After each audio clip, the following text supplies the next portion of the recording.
What would you do if you discovered your wife was cheating on you the same day you were supposed to die? I'm Lyndon Clark, and 3 months ago, I found out my wife Amelia was having an affair with my best friend. But before I could confront them, fate intervened in the most twisted way possible. A horrific car accident was supposed to end my life. Everyone believed I was dead, burned beyond recognition. But somehow I survived. While recovering in a distant hospital under a different identity, I watched from the shadows as my cheating wife organized my funeral, and what I witnessed there changed everything I thought I knew about love, betrayal, and second chances. She cried, she mourned, she begged for forgiveness at my empty grave. But was it real remorse, or just guilt? This is the story of how I came back from the dead to discover the shocking truth about the woman I married. Before we jump back in, tell us where you're tuning in from, and if this story touches you, make sure you're subscribed, because tomorrow, I've saved something extra special for you. My name is Lyndon Clark. I thought I had the perfect marriage. Amelia and I lived in a beautiful 2-story house in Millbrook Heights, one of those neighborhoods where everyone waves at each other and knows their neighbors' names. I worked as a senior consultant at Sterling Financial Group downtown, pooling, in a comfortable 6-figure salary that allowed us to live the American dream. Amelia worked part-time as a yoga instructor at the local wellness center. It's more for fulfillment than necessity. From the outside, we had everything. A gorgeous home with a white picket fence, 2 cars in the driveway, and annual vacations to places like Costa Rica and Italy. Our friends often joked that we were the golden couple of our social circle. We hosted dinner parties, attended charity. Galison spent weekends hiking the trails around Brookstone Park. Amelia would post pictures of us on social media with captions like, "Living my best life with my soulmate and 8 years strong and counting." But looking back now, I realize I was living in a carefully constructed illusion. The cracks started showing about 6 months ago, though I was too blind to see them at the time. Amelia began working late more frequently, claiming the wellness center was expanding and needed her expertise. She'd come home smelling like expensive cologne that definitely wasn't mine. But when I asked about it, she'd laugh and say one of her clients was overly generous with his fragrance. She started going to girls' night out every Friday, sometimes not coming home until 2 a.m., stumbling through the door with stories about karaoke bars and late-night diners. Her phone became her most prized possession. She'd take it everywhere, to the bathroom, to bed, even to get a glass of water in the middle of the night. When I'd casually glance over while she was texting, she'd quickly tilt the screen away or flip the phone face down. "It's just boring work." "Stuff," she'd say with a dismissive wave. The intimacy between us began to fade around the same time. What used to be spontaneous affection became scheduled obligation. She'd kiss me goodbye in the morning with the enthusiasm of someone checking items off a grocery list. Our conversations became surface-level discussions about bills, weekend plans, and what to watch on Netflix. When I tried to bring up my concerns, she'd deflect with accusations that I was being paranoid or working too much. "You're imagining things, Lyndon," she'd say, running her fingers through my hair in that patronizing way that made me feel like I was overreacting. "We're fine. Every marriage goes through phases." The most painful part was watching her light up around other people, in ways she no longer did around me. At parties, she'd be animated and flirtatious, laughing at jokes that weren't particularly funny and touching people's arms during conversation. But the moment we got in the car to go home, the mask would slip, and she'd become distant again. Benjamin. Romano was supposed to be my best friend. We'd known each other since college, where we were roommates for 3 years. He was the best man at my wedding, and I was his when he married his ex-wife 5 years ago. After his divorce 2 years back, he'd become a regular fixture at our house, joining us for barbecues, game nights, and holiday celebrations. Amelia always insisted we include him because poor Ben needs family support right now.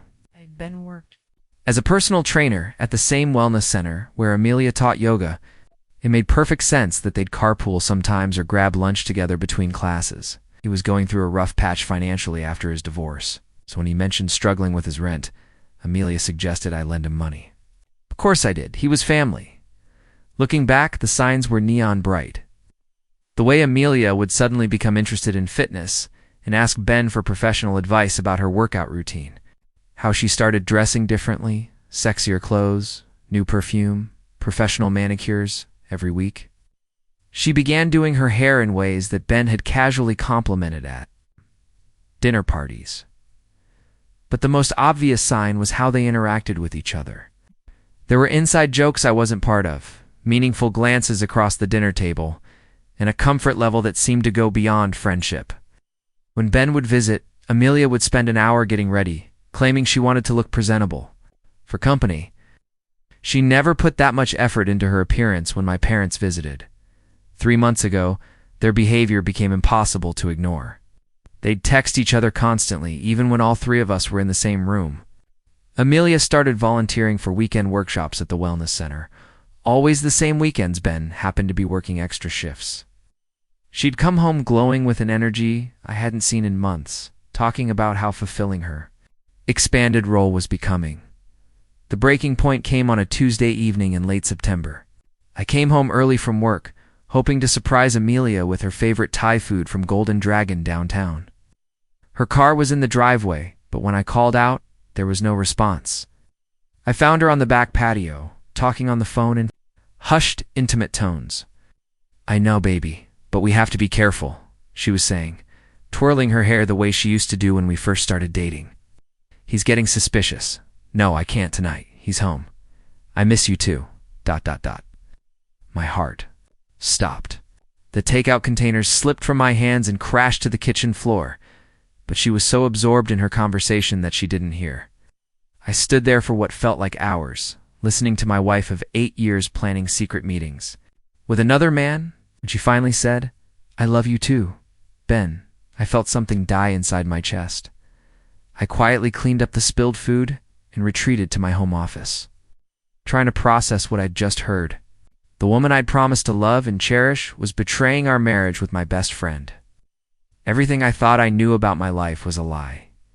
That night, I lay awake staring at the ceiling while Amelia slept peacefully beside me, probably dreaming about Ben. I wanted to confront her immediately, to demand explanations and apologies. But part of me hoped I'd misunderstood, that there was some innocent explanation for what I'd overheard. I decided to give it one more day to look for proof that would either confirm my worst fears or allow me to believe in my marriage again. Little did I know that within 24 hours, fate would intervene in the most devastating way possible, and the question of confronting my wife would become irrelevant. Sometimes, I wonder what would have happened if I'd spoken up that night instead of staying silent. Would our story have ended differently? Would I have avoided the hell that was about to unfold? The next morning felt like walking through a minefield. Every interaction with Amelia was loaded with the weight of what I knew. She made coffee and toast like nothing had happened, humming softly while scrolling through her phone. When she kissed me goodbye, that same mechanical peck on the cheek, I wondered if she was thinking about Ben. "Have a good day at work?" "Honey," she said, already reaching for her yoga mat. "I'll be teaching late tonight. That new advanced class, remember?" I remembered.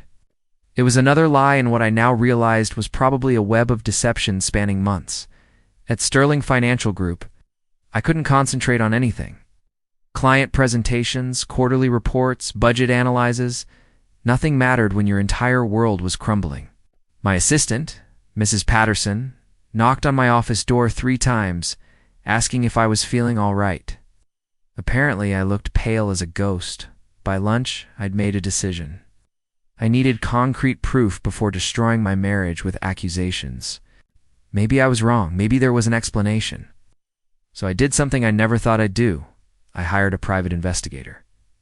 Davidson. Investigations had excellent online reviews and a discreet office in the Thornfield Business District. The investigator, a middle-aged woman named Sarah Chen, listened to my story without judgment. She'd seen it all before, she told me. Cheating spouses were her specialty. "Give me 1 week," she said, sliding a contract across her desk. "Have everything you need to know." But I couldn't wait a week. The uncertainty was eating me alive. That evening, I told Amelia I had to work late on the Morrison account. She seemed relieved, quickly agreeing and mentioning she'd probably grab dinner with the girls after her evening class. I waited 30 minutes after she left, then drove to the Harmony Wellness Center. Her car was in the parking lot, but the building was dark except for one room in the back. Through a gap in the blinds, I saw them. Preparing and narrating this story took us a lot of time, so if you are enjoying it, subscribe to our channel. It means a lot to us. Now back to the story. Amelia and Ben were locked in an embrace that left no room for innocent interpretation. They were kissing with a passion I hadn't seen from my wife in over a year. Her hands were tangled in his hair, his arms wrapped around her waist like he never wanted to let her go. They moved together with the familiarity of lovers who'd been intimate many times before. I watched my marriage die in that moment. They pulled apart. I could see them talking, laughing, touching each other's faces with the tenderness that should have been reserved for me. Ben lifted her onto the yoga mats they'd spread on the floor, and I realized I couldn't watch anymore. Some images burn themselves into your memory forever, and I already had enough to last a lifetime. I stumbled back to my car, hands shaking as I tried to start the engine. 8 years of marriage, reduced to a betrayal in a yoga studio, the drive.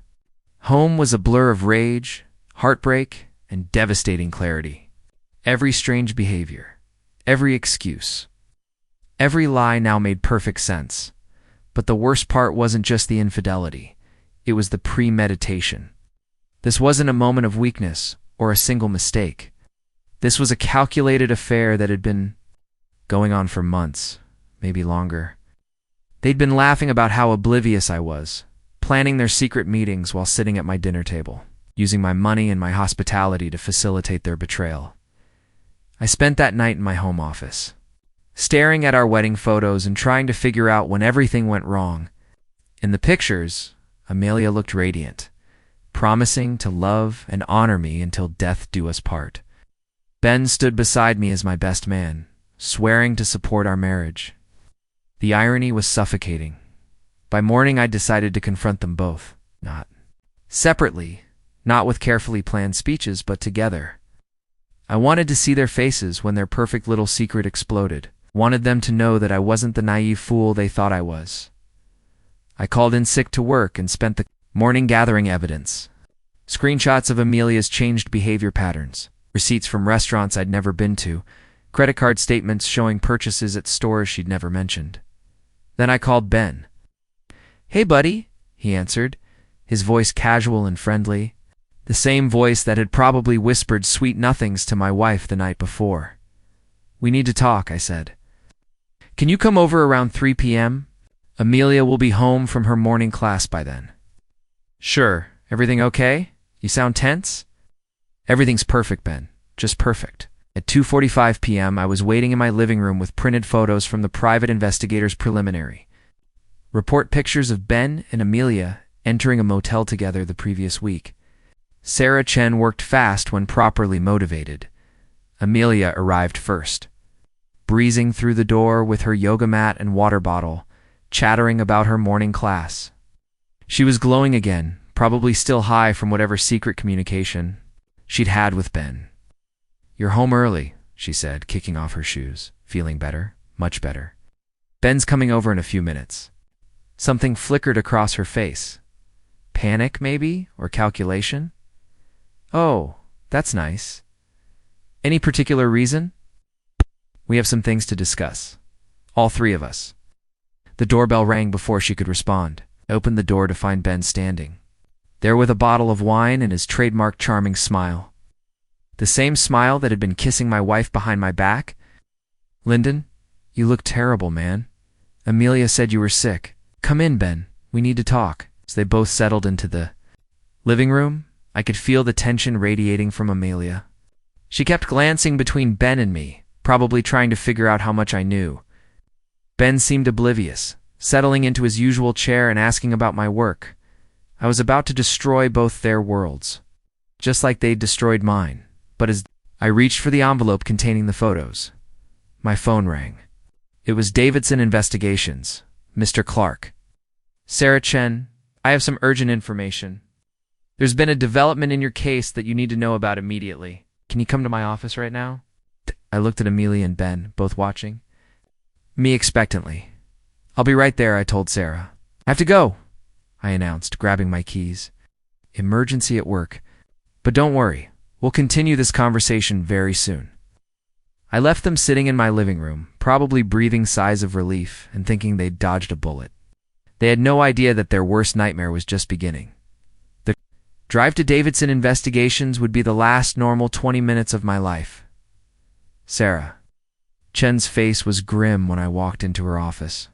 She had a manila folder spread across her desk, filled with photographs and documents that made my stomach turn. Mr. Clark, I'm sorry to be the bearer of bad news, but this affair has been going on for over 8 months, she said, sliding photo after photo across the desk. Hotel receipts, restaurant bills, even a weekend trip to Cascade Falls that your wife told you was a girl's retreat. The photos were devastating.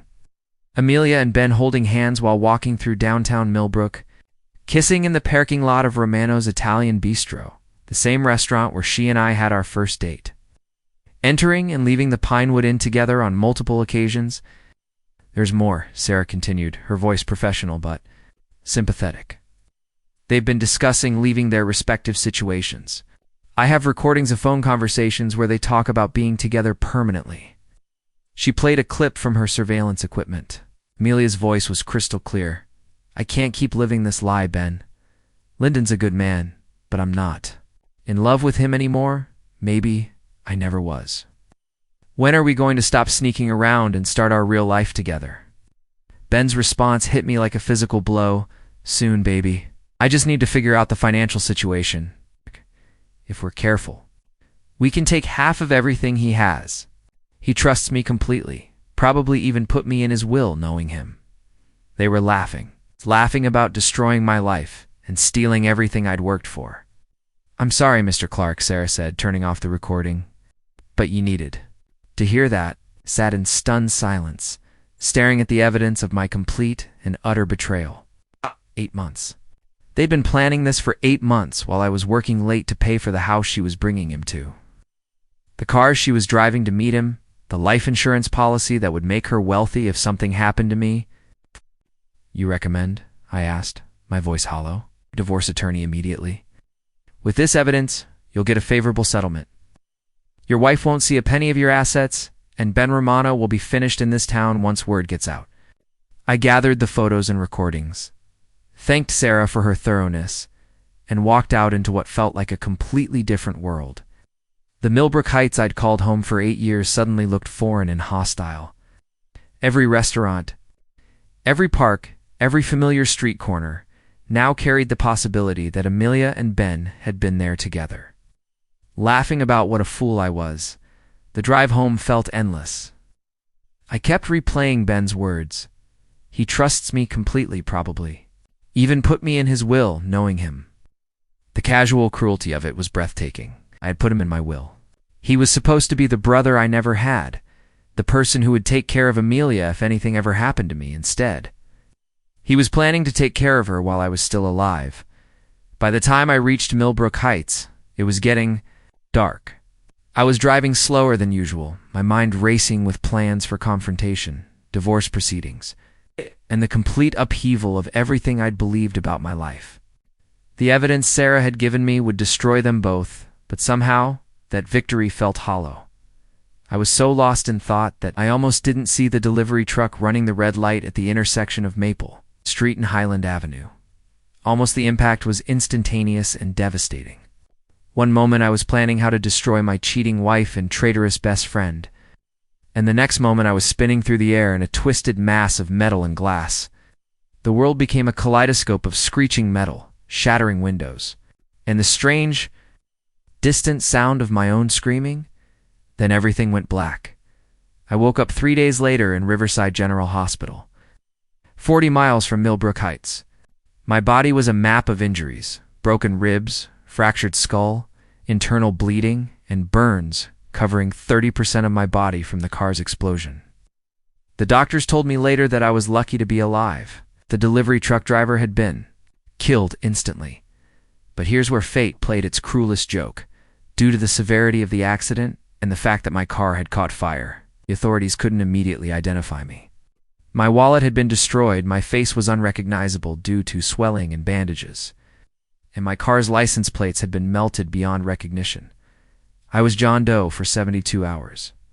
During those 3 days, while I was unconscious and fighting. For my life, the world believed Lyndon Clark was dead. The news report stated that the driver of the Honda Civic had been killed in the crash, body burned beyond recognition. Dental records would be needed for positive identification, they said, but that would take weeks. Amelia and Ben thought they had gotten away with murder, not literally, but metaphorically. The universe had solved their problem for them. When I finally regained consciousness, my first visitor wasn't my wife rushing to my bedside in tears. It was Detective Morrison from the Millbrook Heights Police Department, looking confused and slightly suspicious. "Mr. Clark," said tentatively, "you're supposed to be dead." Through a haze of painkillers and confusion, I learned what had happened. The news of my death had spread through Millbrook Heights like wildfire. Amelia had identified herself as my widow. Ben had stepped forward as my closest friend and executor of my will, and they had already begun planning my funeral. "Your wife has been grief-stricken," Detective Morrison said carefully. "Barely left her house since the accident. Your friend Ben Romano has been taking care of all the arrangements." "I'll bet he has," I thought bitterly. "We'll need to contact them immediately," the detective continued. "They'll be so relieved to know you survived." "No," I said, surprising myself with the strength in my voice despite the breathing tube. "Don't contact them yet." Detective Morrison looked confused. "Sir, your family thinks you're dead. You're planning a funeral for tomorrow." "I know," I whispered, "and I want to see it." The detective thought I was suffering from head trauma, but I convinced him to give me 24 hours before revealing that I was alive. I told him I needed time to process what had happened, that the shock of almost dying had left me disoriented. He reluctantly agreed, probably thinking I needed psychiatric evaluation along with medical treatment. But I knew exactly what I was doing. Sarah Chin's evidence was in that car when it exploded. But I had memorized every detail, every photograph, every betrayal. Now fate had given me something even better, the chance to see who Amelia and Ben really were when they thought I was gone forever. I spent that night in my hospital bed, staring at the ceiling and planning. Tomorrow, I would witness my own funeral. I would see if my wife mourned me or celebrated her freedom. I would watch Ben comfort the grieving widow and see how long it took them to drop their masks.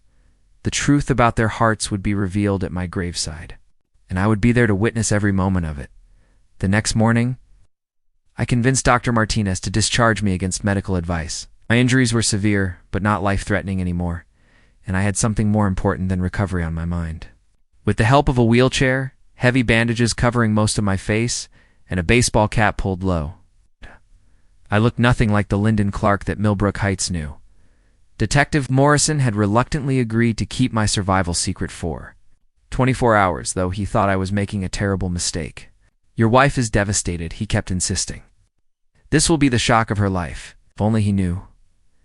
I arrived at Greenwood Cemetery 30 minutes before the service was scheduled to begin. The funeral home had done an impressive job on short.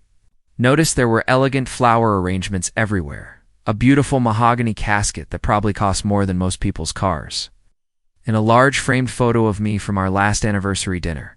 Seeing your own memorial photo is a surreal experience that I wouldn't recommend to anyone. I positioned myself about 50 yards away, behind a large oak tree where I could observe everything without being seen. The wheelchair and medical equipment made me look like just another visitor paying respects to someone else's grave. The first guests began arriving. Around 10 a.m., colleagues from Sterling Financial Group, neighbors from Millbrook Heights, Amelia's yoga students, and various friends. From our social circle, everyone looked appropriately somber, dressed in black, carrying flowers or sympathy cards. But it was Ben who caught my attention first. He arrived 15 minutes early, not dressed in the black suit I would have expected, but in an expensive charcoal gray ensemble that looked brand new. Wasn't carrying flowers or looking particularly grief-stricken. Instead, he was on his phone, pacing near the hearse, and occasionally laughing at whatever conversation he was having. "Yeah, the insurance payout should come through within 30 days, I heard him say as he walked closer to my hiding spot. "No, she's handling it better than expected. Women are stronger than we give them credit for."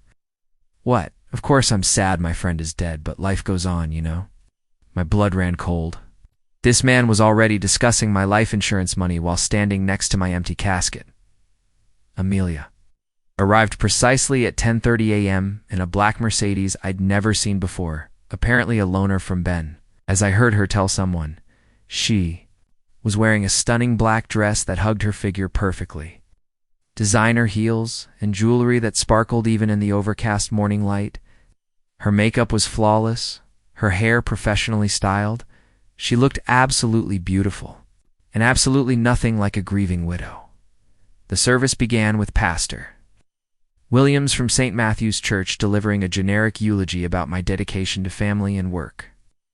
Amelia sat in the front row, dabbing at her eyes with a tissue, leaning slightly against Ben for support.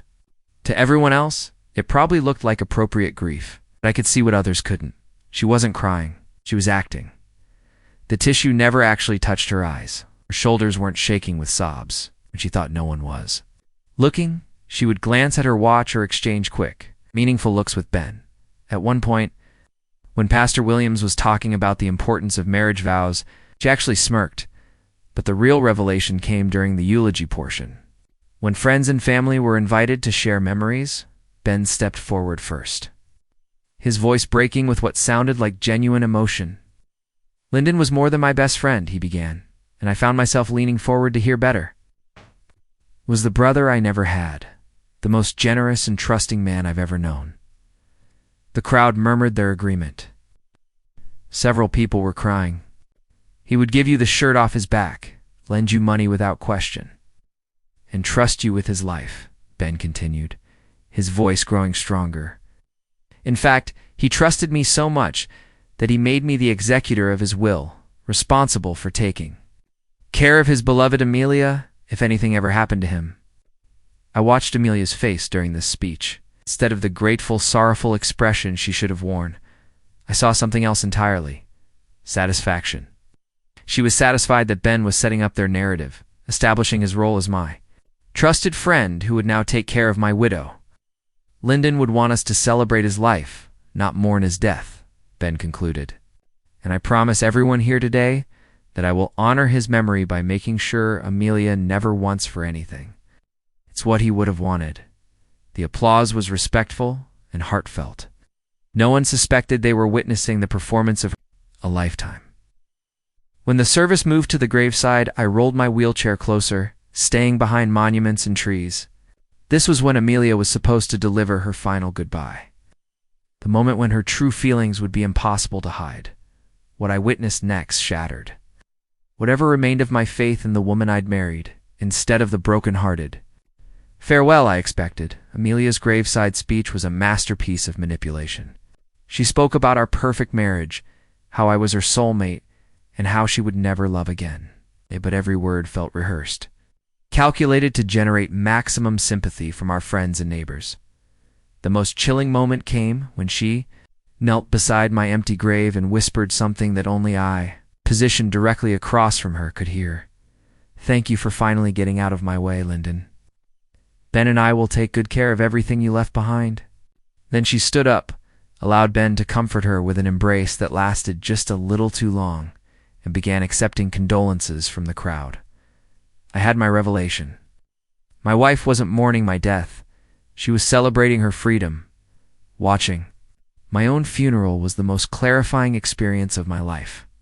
As the crowd dispersed and Amelia walked away arm in arm with Ben, chatting quietly about dinner plans for that evening, I felt something fundamental shift inside me. The heartbroken, betrayed husband died in that cemetery along with my old identity.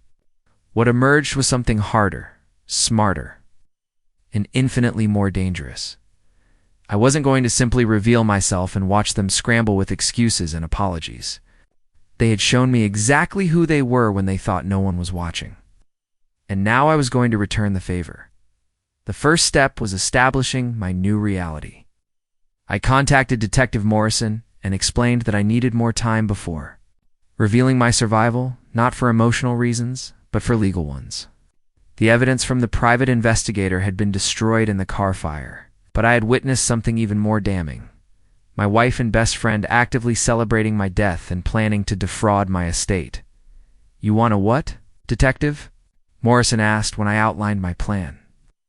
I want to document their fraud attempts before revealing that I'm alive. I explained from my temporary room at the Riverside Inn. It's a small motel where I was recovering under the alias John Matthews. They're about to commit multiple felonies thinking they're safe. Let them dig their own graves. Detective Morrison was reluctant, but when I explained the circumstances of my marriage and what I'd witnessed at the funeral, he agreed to give me 1 week. But after that, Mr. Clark, this becomes obstruction of justice if we don't inform your wife you're alive. 1 week was all I needed. I spent the first 2 days observing from a distance. Ben had essentially moved into my house, parking his truck in my driveway and walking around my property like he owned it. Through the windows, I could see him going through my home office, probably looking for financial documents and insurance policies. Amelia had transformed from grieving widow to a liberated woman almost overnight. She went shopping at expensive boutiques in downtown Millbrook, charging everything to credit cards that were technically mine but would soon be hers through inheritance. She got her hair done at the most exclusive salon in town, treated herself to spa days, and met with not 1 but 3 different life insurance representatives. On the 3rd day, I watched them celebrate at Romano's Italian Bistro, the same restaurant where Amelia and I had our first date. They were toasting with champagne, holding hands across the table, and making no effort to hide their relationship anymore. The grieving widow mourning period had apparently lasted exactly 72 hours, but it was what I overheard during their celebration that gave me the ammunition I needed. I had positioned myself at the bar, still disguised with bandages and a baseball cap. Close enough to hear their conversation, but far enough away to remain unnoticed. The life insurance company said it could take up to 30 days for the payout, Amelia was saying, cutting into her filet mignon. But it's $2 million, Ben. $2 million. We'll be able to travel anywhere, buy that house in Scottsdale. You showed me maybe even start that fitness studio you've always wanted. What about his other assets? Ben asked, refilling their champagne glasses. The house, the investment accounts, his 401k? All mine, Amelia said with a smile that would have been beautiful if it weren't so cold. He never updated his will after we got married. Everything goes to the surviving spouse, which is me. His parents are both dead. No siblings, no other. Family, I inherit everything. Ben raised his glass. To Lyndon Clark, the most generous man we ever knew. Even in death, he's taking care of us. They clinked glasses and laughed, and I felt the last vestige of love I had for either of them die completely. That night, I made my phone calls. First, I contacted Sarah Chen at Davidson Investigations and hired her to conduct new surveillance. This time, focusing on documenting Ben and Amelia's activities in the week following my supposed death. She was shocked to learn I was alive, but professionally excited about the case. Second, I called my attorney, Michael Stewart, and arranged a secret meeting. When I explained the situation, his eyes lit up like Christmas morning. Insurance fraud. Conspiracy to commit fraud, potentially even attempted murder given their financial motives, he said, taking notes furiously. We're going to destroy them, Lyndon, legally, financially, and socially. Third, I reached out to my colleagues at Sterling Financial Group and quietly began liquidating assets and moving money to accounts that Amelia didn't know existed. If she wanted to inherit my wealth, she was going to find the coffers surprisingly empty. Finally, I did something that felt both vindictive and necessary. I started planning my resurrection, not just the simple revelation that I was alive, but a carefully orchestrated comeback that would expose their fraud, humiliate them publicly, and ensure they faced the full consequences of their betrayal. They had celebrated my death at my own funeral, stolen my money, moved into my house while planning their future together. Now it was time to show them that some ghosts don't rest quietly. The old Lyndon Clark had been trusting, naive, and generous to a fault. The new Lyndon Clark was none of those things, and he was about to make his grand entrance. 1 week after my funeral, I was ready for my resurrection. I had spent 7 days watching Ben and Amelia live in my house, spend my money, and plan their future with my assets. Sarah Chen had documented everything. Ben moving his belongings into my bedroom.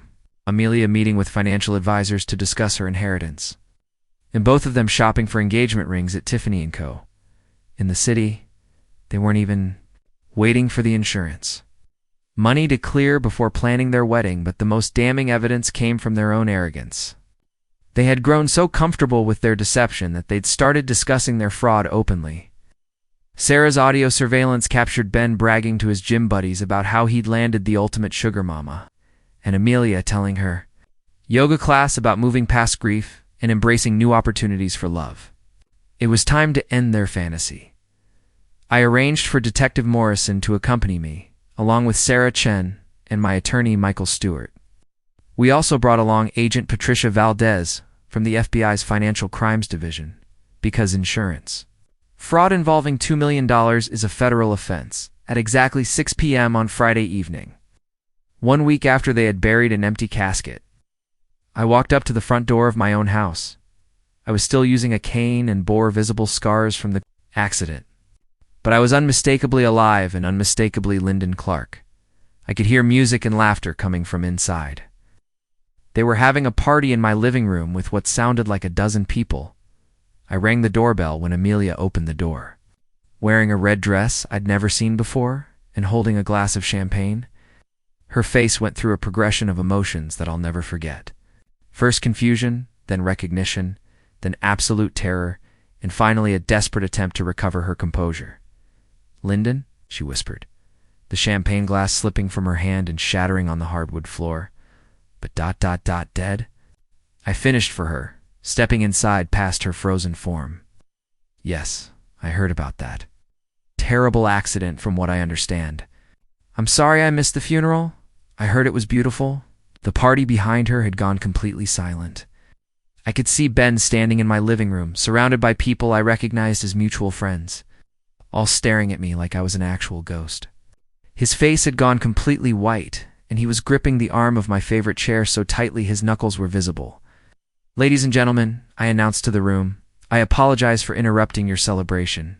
I'm Lyndon Clark, and this is my house. I believe you were told I was dead." The next few minutes were chaos. People started talking all at once, asking questions, expressing shock and relief. But I only had eyes for Ben and Amelia, who were standing frozen like deer in headlights.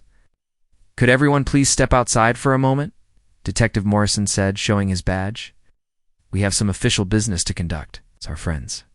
And neighbors filed out in confused whispers. I found myself alone with the two people who had betrayed me more completely than I'd ever thought possible. "Lyndon, I can explain everything," Amelia started, but I held up my hand. "No need," I said calmly. "I've been watching you for a week. I know exactly what you've been doing." Ben finally found his voice. "Buddy, this isn't what it looks like. We're just celebrating my death," I interrupted. "Planning your future with my money.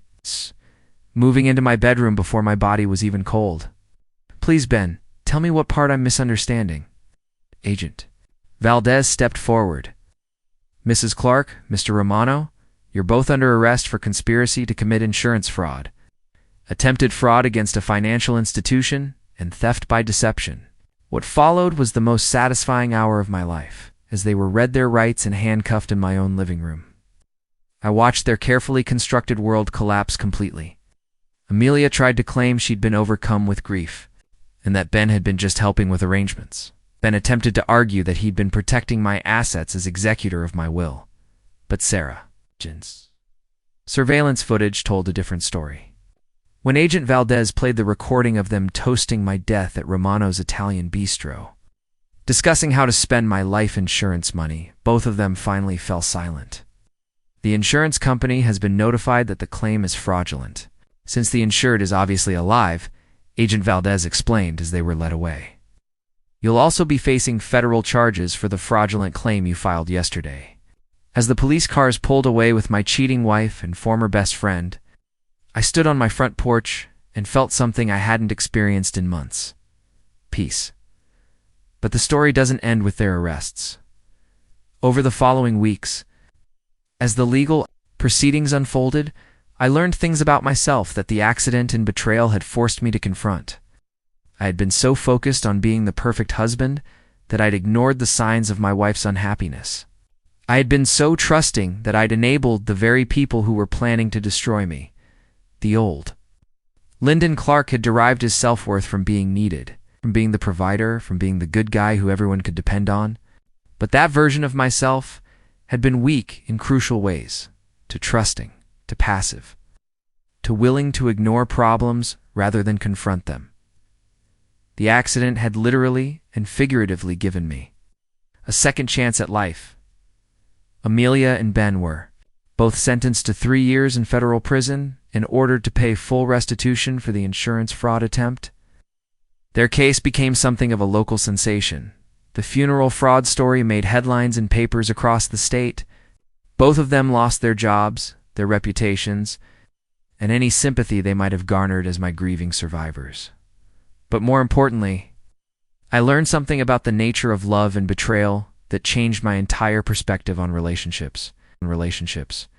Real love doesn't calculate, doesn't plan exit strategies or measure benefits. It doesn't celebrate when the other person is gone or count the days until an insurance policy pays out.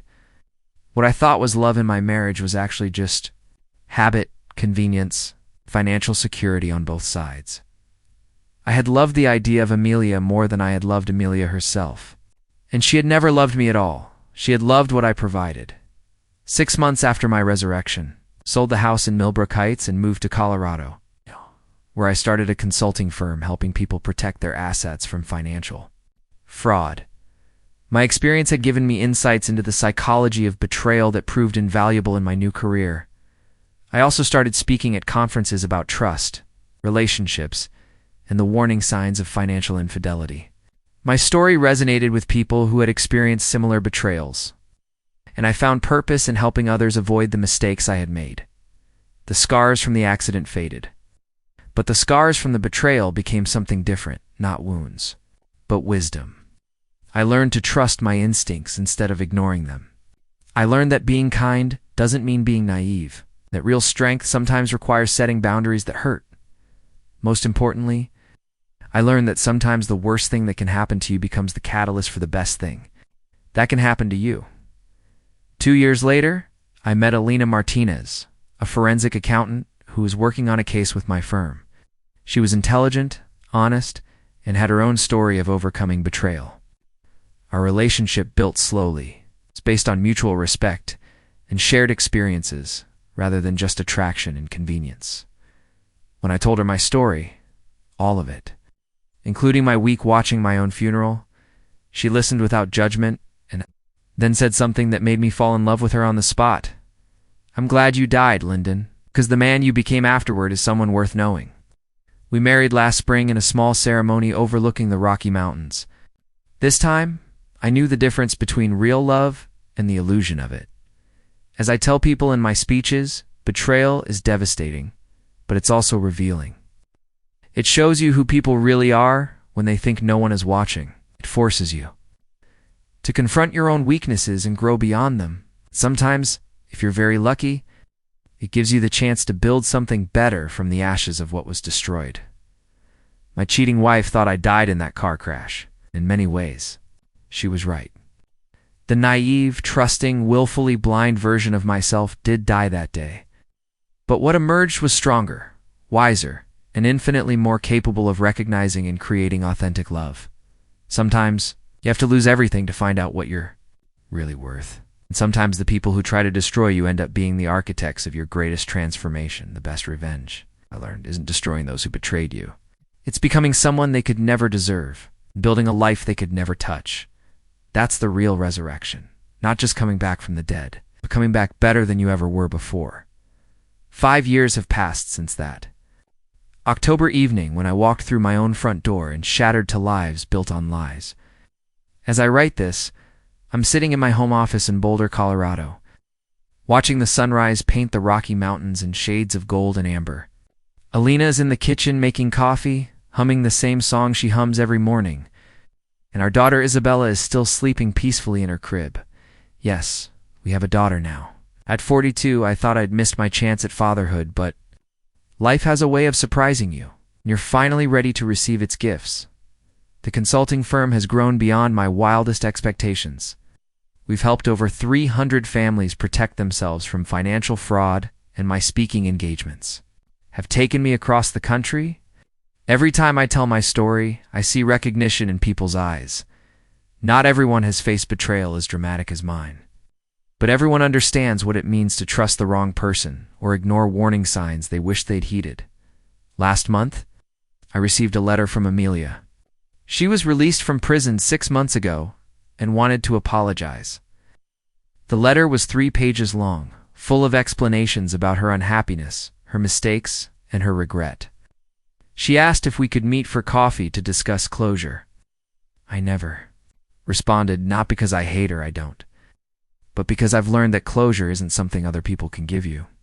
It's something you create for yourself by building a life so fulfilling that the past becomes irrelevant. Ben died 2 years ago in a motorcycle accident. I felt nothing when I heard the news, which told me everything I needed to know about how completely I'd healed from their betrayal. Sometimes people ask me if I'm grateful for what happened. It's a complicated question. I'm not grateful for the pain, the betrayal, or the months of recovery from my injuries. But I'm grateful for who I became because of it. I'm grateful that I learned the difference between being loved and being used. I'm grateful that I discovered my own strength when everything I thought I could depend on was stripped away. Most importantly, I'm grateful that I learned this truth. The people who try to bury you don't realize they might be planting seeds. The man who died in that car crash was weak, naive, and settling for a counterfeit life. The man who is reborn from those ashes knows his worth, trusts his instincts, and has the courage to demand authenticity in every relationship. That's not just survival. It's resurrection in its truest form. And that's a gift worth dying. For up next, you've got 2 more standout stories right on your screen. If this one hit the mark, you won't want to pass these up. Just click and check them out. And don't forget to subscribe and turn on the notification bell so you don't miss any upload from us.